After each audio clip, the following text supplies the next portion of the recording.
Hey, what is up, my dudes? This is the Raptors post-game live show, the wraparound, here live after the Toronto Raptors dismantle the Detroit Pistons in a snowy Toronto evening here on Wednesday night. The final, as it reads, is 112-99. We stuck it to the Pistons in their own palace. I guess it's not called the Palace anymore, but is it even Auburn Hills? No. It's their Joe Louis Arena or whatever they finished. Anyway, went on the road. Basically, we the South, everybody from up north takes that trip. I was looking at it. It's cool that we won in there simply because, the big specter, the big daunting thing about this game is that we lost basically two players to injury, Mark and Norm, and we still have Fred injured. So got the win, but too bad that we are short some guys moving forward. So we'll talk about that. We'll talk a little bit about how the game started. We'll talk about how it ended. But let's start first with overall. Let's just the bit points. We want to ease into this analysis, right? So let's start with Nick. Nick on the sideline. He looked like he just woke up. His hair was all out of whack. And then they scanned over to Dwayne Casey, and it looks like he hasn't aged a day. Not since just his Raptors tenure, but basically since 1993 when he was with Seattle. Like, the dude is, I even saw old pictures with him with a fro in the 70s. Is basically Dwayne with a fro. That dude, I don't know what he does. I don't know if he eats well. Doesn't age. Meanwhile, Nick is out there rocking a goatee, suits that don't match, and hair that's all over the place, especially tonight. So I don't know what the heck Nick's doing. But he coached us to a win, and that's really what counts. Started off interesting. I would say that I liked what we saw. I know it's a generic comment. I say that for every cast that we do here. But we started off strong first quarter. We had OG being aggressive early. So last game he was undressing guys who were slower than him, a foot slower than him. He did that tonight too on Blake. Blake can't move laterally whatsoever, so good to see him undress him. Blake's a little bit bigger.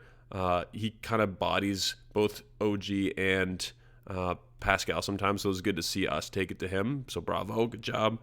Had good D, had a lot of good paint points, which we had the last time that we played the Pistons. This was all kind of in the first quarter, so we got off to a good hot start. Played them close. I think we only won the first quarter by one. It was a crazy stat that they had for Andre Drummond. So in the first quarter, they said he's missed 13 games since 2013 or something. So in the span of 6 years, he's probably missed 2 games a season. If that isn't durability, and I know LeBron's durability, and that's a skill, and the best skill is being available, or Jack said something like that the other day, or tonight rather. It's true. Andre Drummond just crushing it. So props to him. That's a hard streak. Built like a tank. Yeah, it's cool. Siakam was doing a little bit of ISO, not too much, but I think I like how much they were featuring him. He didn't have a clear matchup that could stop him one-on-one. They didn't really send doubles from what I saw, but I also wasn't watching it too closely. That's the honest truth. So let's be fair and honest. He got his points. About anything specifically, yeah, I'm sure he was fine. The thing that happened the first quarter injury-wise was Mark. So Mark went down with a hammy. He was getting back in transition. I think OG had some silly hit-ahead pass. Good idea, poor execution, unfortunately. But so they go back in transition 2-on-1. Mark's back there trying to play both Pistons in transition. Cuts off one, tries to get back and cover Blake, and you can just see him pop and kind of hold up his hand and ask for the trainers. And there was no chance he was even going back to the bench. He was going right back to that locker room. Hurt his hammy. We don't know how long he's going to be out for. It's too bad that he didn't go to the bench first, so that we kind of know it's serious. I think he popped it or whatever. So, but him getting injured is a really, really interesting pivot point, because I think a thing that you can boil down for this team is that they really love that underdog mentality, but more so even just their next man up mentality. And it felt like tonight was similar when we when we lost both Serge and Kyle in that New Orleans game, they went on that like 6-game winning streak. It feels like they just rally whenever there's like a player hurt, like a player of substance, right? Not necessarily the McCaw players, but okay, so Mark goes out and they hustle. I don't know if if Kyle's getting back, like we might have a confluence of variables that might be happening here. Like it was Kyle's best game of since he's come back. Let's say since he came back, best scoring output. I think best plus minus as well. Let's take a look. So he was plus 15, not even best on the team, but 20 points. Siakam had 26, which was solid. He took 23 shots. Shout out Serge. So I'm on this podcast a lot, ripping Serge a new one, especially lately. Just didn't have his rhythm right. Wasn't getting to his spots, wasn't rebounding. And tonight he was the best plus minus on the team. He had 13 rebounds with Gasol being out and a steady, 25 points off the bench. What more can you say? If you get that Serge every night, he is worth every bit of anything that there might be. 1 sec. So we got Miami up 106-104. 3 seconds left. I think Horford pulled up for a 3 and missed, so Miami takes that one. A little bit of bonus coverage after that Raptors game ended. So, so back to the game. So Mark popped out. So this is the kind of the story of the first quarter there, and Mark got injured, went out, and then Serge was awesome. And shout out Serge, like that was the best performance that I've seen since he came back. Lowry too. So so we have both those guys doing good things since they came back. Our 3-point shooting was good again, and we got it on the break again. And I don't know if it's just a matter of maybe it's both. Like why can't we say that it's both? If guys go down, psychologically, they rallied around together, and Serge and Lowry are more integrated in terms of rhythm. So maybe everything came perfectly together at once, and we saw just a nice, solid win on the road. That's really what it came down to. And we have to stop being impressed by it, because when Serge and Lowry go out, right, in New Orleans a couple weeks ago, everyone's like, oh, we won 6 games, super impressed, that you're there without 2 of their best players. That's such like what am I trying to say? Like it's such like an easy thing to say that it's impressive because your 2 players go out, but there's so much that goes into building that rhythm and that chemistry that what do I want to say here? It's like, so what if 2 of their good guys go out? It's like, it's not that hard. It's not just talent. It's like, how do you rally around that? What is the psychology of the team? How do they play together? Like, I don't think we should be that impressed that they went on a 6-game winning streak, because those guys were in rhythm. They'd played with each other. The bench found a niche, both together, Nietzsche. So, credit where credit is due. And so now Mark goes out and same thing. Like, I guess guys just kind of stepped up to fill the void, and they played well. I'll stop talking about that. But it's kind of a cool thing that's their identity. Like, they just kind of rise to the occasion. So Jack was worried there in the first quarter, basically, because Mark goes out, and Mark's kind of a playmaker out of the high post. He astutely notes this, and he also notes that, Fred's gone. So Fred's, one of the main dudes that's facilitating out there. So we've got 2 guys that are, playmakers that are out. Norm also goes out, not as much of a playmaker, more of a finisher. That's in the fourth quarter, but we'll get there. I mean, that's a separate problem on its own. So Mark didn't return, and it almost didn't matter. Like even Patrick McCaw had a couple nice dishes. He can play make a little bit, and he plays really, really good defense. He's not going to light up the scoreboard. Did he hit a 3 last game? Like what he's doing.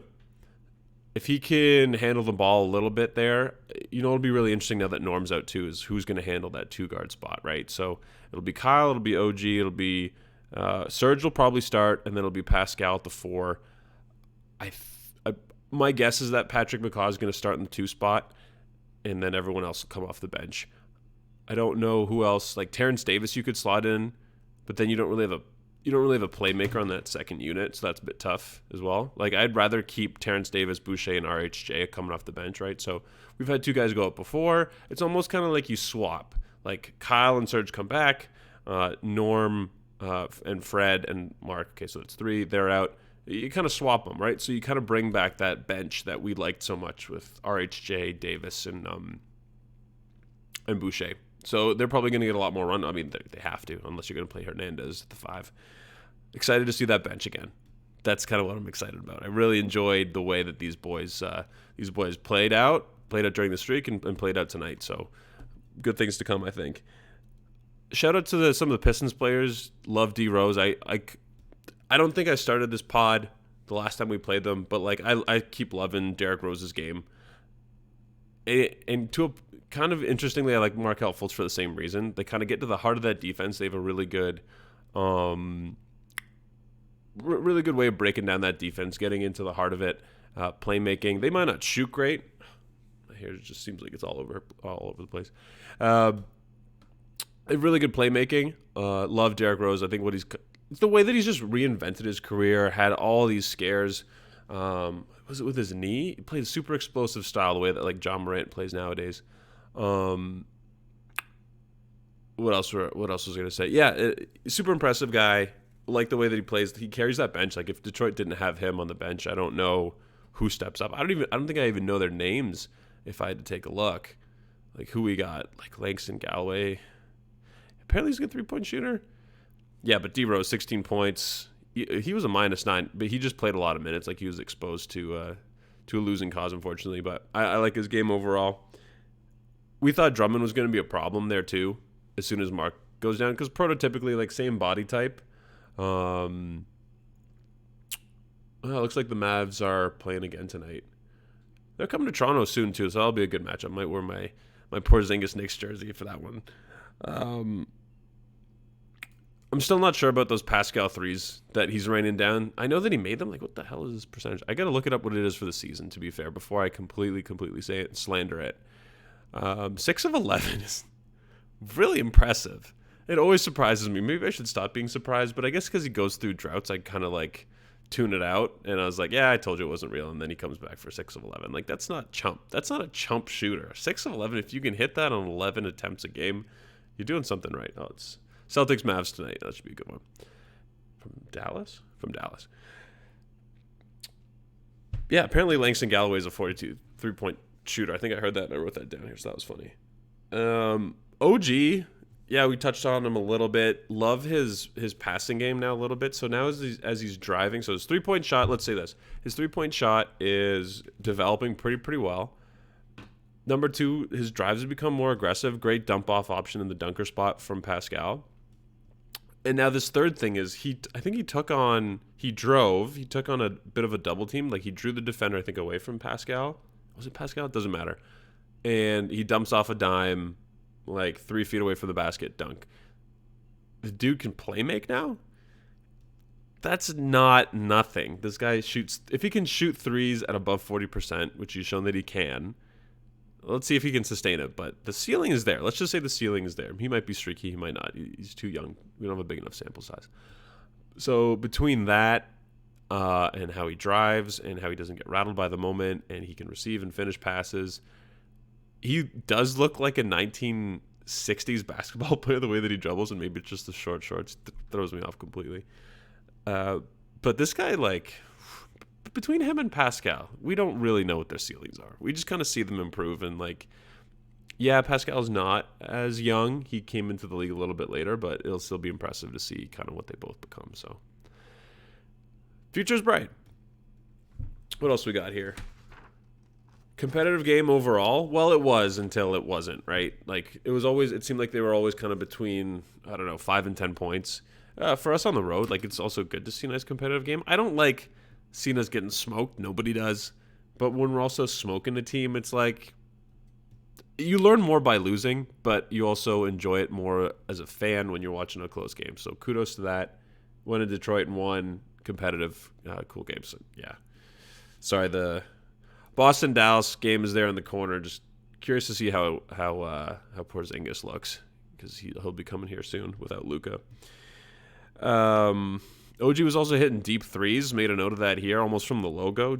Good Lord. When they were playing super small, and I think they had RHJ at the 5. I don't even know if he was at the 5, because I think he's the same height as OG. So super small lineup while Drummond and Blake were out. I think Blake was out too. So Kudos to Nurse. Some random dude named Wood played really, really well for the Pistons. Like, I think he had to go to the locker room too, so there's a lot of injuries today as well. He landed awkwardly at some point, but he was getting hustle rebounds. I like the energy. He just stood out as a Pistons player. Like, we see them enough. We've ragged on Casey enough, so I know we've seen enough Pistons games that none of their guys impress me. Like, Blake is way past his prime. Like, he can still play make, and I think he made third team All NBA last year. The dude's washed though. Like, he ain't coming back. He ain't gonna be dunking over cars anymore. I respect his game, but like, I'm not impressed by any Detroit Pistons players, and we've kind of seen that before. So, kind of intrigued to always catch the Locked On Pistons afterwards, see what kind of goes down there. So, what their takeaways were. But overall, Wood stood out, and don't remember the rest. That was the point. It was a rough whistle. There was, I think, 3 techs tonight and fouls. Like, no team was happy with the fouls, and Nick challenged early. And one note about those challenges too, like, if you're gonna win a challenge, make it like the NFL and don't lose it, because I know the fear is that you're gonna spam it all game long.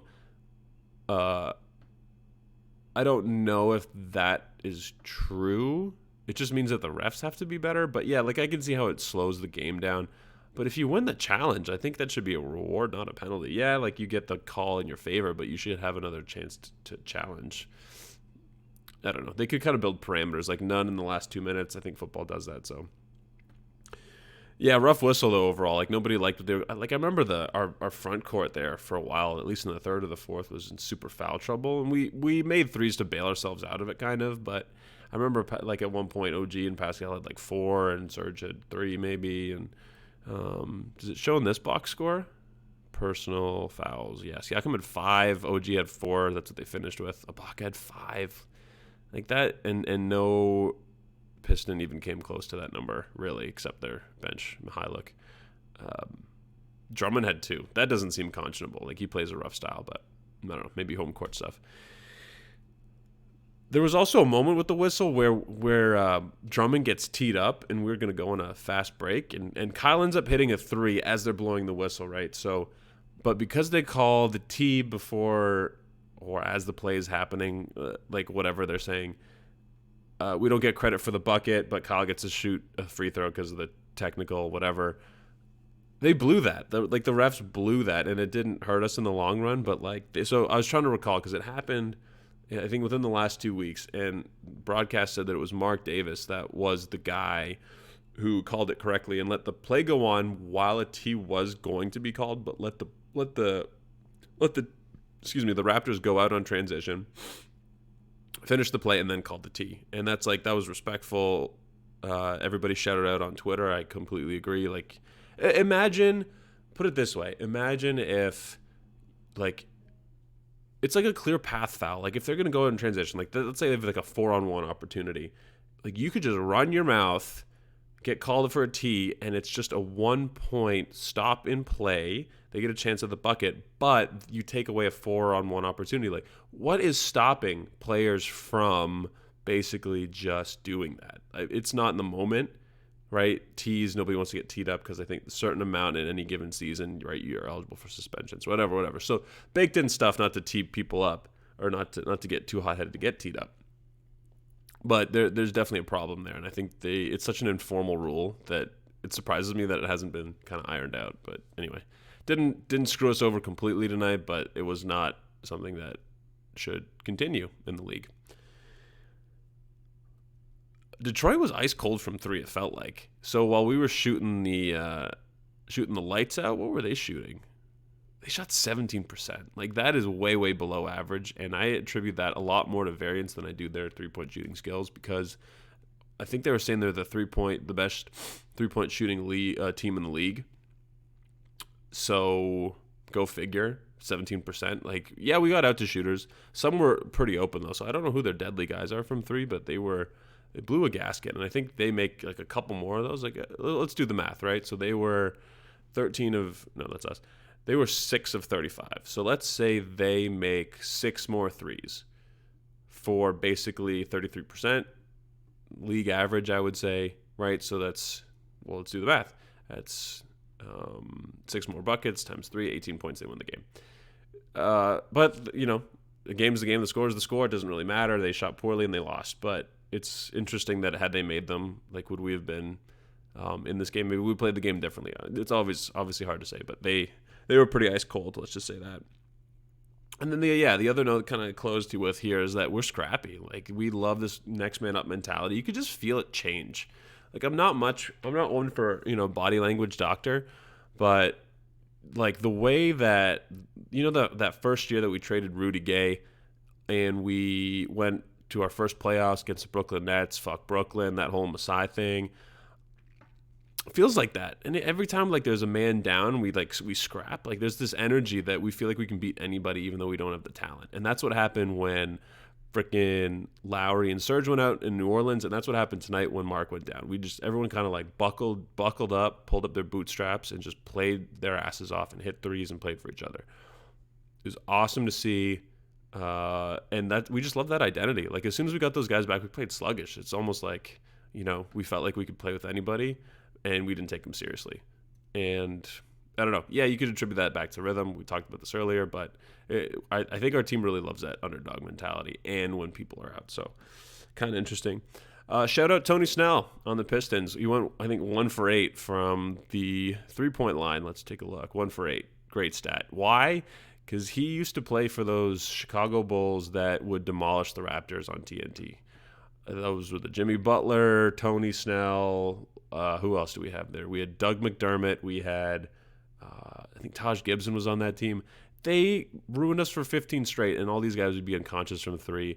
Tony Snell even hit 3 from Milwaukee. The curse of the Bulls kind of trickles out. Even Jimmy Butler. Talked about him before on this pod. Pain in my ass. Burns us all the time.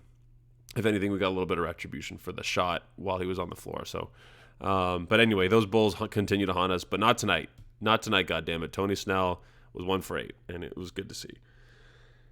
Otherwise, Serge was your main performer of the game. That's what they said on the broadcast. I completely agree. What was he at? Highest plus minus on the team. And then second most points off the bench. Credit where credit's due. Again, I've slammed him a bunch of times on this live reaction show, and tonight he was awesome. So credit to him. Otherwise, one last thing that I can't believe I haven't really talked about, but Norm went down with a shoulder sprain too. So not only Fred and Mark are down, but now Norm is out for an extended period of time. Looks like he ran into Blake Griffin basically on a really, really hard screen with under a minute to go. He couldn't even get up. It looked like it hurt that bad. Alex McKechnie had him draped over his shoulder to walk him out back to the trainer's room. So didn't look great. It's really, really too bad because Norm was picking his shit up. He was unconscious from 3. He was hitting 47% from 3. It's really too bad to see. So we're going to have to figure out who fills that void. We're going to have to see how long he's out. Again, I have a little bit of confidence, though, just because we love the underdog thing. And I think McCaw slides in there, and then we keep our bench. I think that's the best option, but we'll see. And I don't want to, I know that our next game, I believe, is on Friday, but I don't want to call it because I said that the Detroit game was yesterday. So just look on your schedules. I'll be on next time. Until then, peace out. Enjoy the next couple days, and we'll see you during and after the next game.